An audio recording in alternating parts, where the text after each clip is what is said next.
What if someone said to you that they find meaning and purpose to life and values of life when they plunge down to the depths of their existence? That sounds really nice. Sounds really pretty. And it's certainly an understandable expression, because I think that existentially, experientially, that is to say, we all have this sort of desire, this sort of intuition, this feeling, this realization that there is something more to life. And it's very difficult to just, if there's not a God, it's very difficult to simply say, you know what, there isn't a God, and all the value and all the worth and all the meaning that I speak of in life is actually nothing more than a creation of myself and of the society that has imparted it unto me. That could be a very challenging position to hold. Now, given there are a very few small minority of atheists who speak of their position in that way, these sorts of individuals, however, they don't seem to incorporate this idea of atheism in the more prevalent, common way that is often expressed here on YouTube. Here on YouTube, the more common expression of atheism is one in which it's trying to convince, trying to persuade, trying to get the Christians to realize what's wrong with their belief, trying to get the people out there, the religious people, to understand how irrational, how illogical they are in the positions that they hold.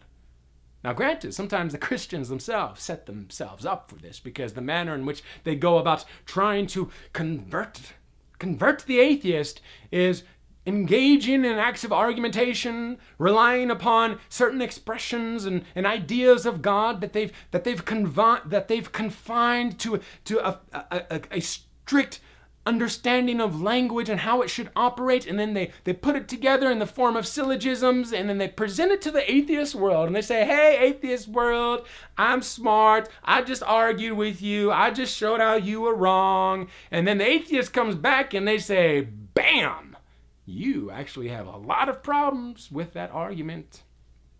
And the Christian's like, whoa, I didn't know that there could be a response like that. Christians, please understand that the greatest argument you could ever have, the most persuasive argument that you could ever have, is the most challenging argument that you will ever give. And that is the argument of your life lived. You see, the challenge now is for you to actually live what you say you believe in, to embody the truth and the reality that you claim to be the reality, that Jesus Christ is actually manifest within you, within your life, and that you strive to present your body as a living sacrifice, holy and acceptable to God, because you understand that this is an appropriate response to the love that He has shown you.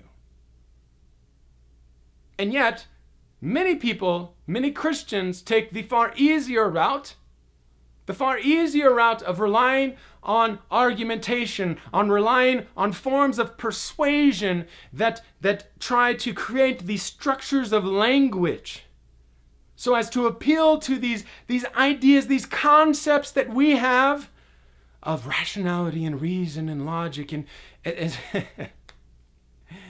you want to be known as that person who's so reasonable and rational and logical, and you want to gain the approval of that group of people out there who use all those terms.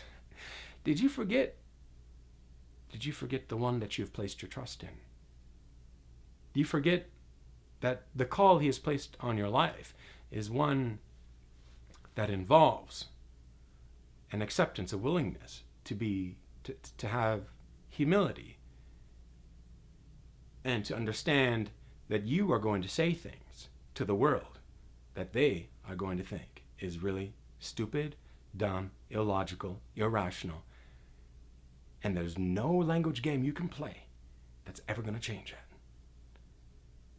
There's only one argument you can give that will demonstrate, though, the truth of what you hold. And that is, once again, your life. Your actions, your words, your thoughts, who you are. your involvement, your participation in the body of Christ. Now, this is not to say that as a Christian, we should never engage in some form of apologetics that relies upon syllogistic argumentation. That is not what I'm saying. Rather, what I'm saying is the emphasis needs to be placed on the fundamental foundation that you profess to be the case. Christ lived, crucified, and rose again. You see, if you subject that Christ lived, crucified, and rose again, if you subject that as merely an idea into the realm, into the arena of logic as the world understands it frequently, and reason and rationality as is frequently used by people out here, if you subject merely the idea of Christ crucified and risen into that arena, you will be laughed at. You are laughed at. However, if Christ crucified, risen is a reality in your life, an embodied truth in your life, and you walk into the arena, you take and begin to more completely represent Christ himself. Instead of just some idea, instead of just some belief, instead of just some theological concept, you become the representative, the ambassador.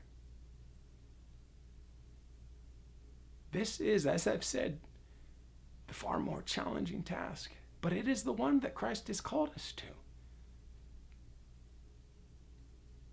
When Paul went to the church, he went knowing Jesus Christ and him crucified. And Paul tells us that he didn't rely upon eloquent words. Instead, Paul says that he relied upon a demonstration of the power of God. It doesn't mean there isn't a place for the words. But it doesn't mean we must look at our lives and this truth we claim to be so. We must ask ourselves, what does it really mean to us? Is it merely just an idea? Is it merely just a belief that we hold to be true? Or is it a reality that we are incorporating, that we are living, that we are striving for in our life? And striving to understand what that looks like in our life. And of course, we can play these games and, from time to time, engage in these language games. Sure, no problem. But we must have a sense of what takes precedence over the other. What is truly the most meaningful in an odd and paradoxical sort of way. Because nowadays we live in a time when it's far more meaningful to engage in the syllogistic forms of argumentation. And yet I would argue that we also live in a time when it is far more powerful to actually live the truth that you profess to be the case. You all take care, and peace be with you.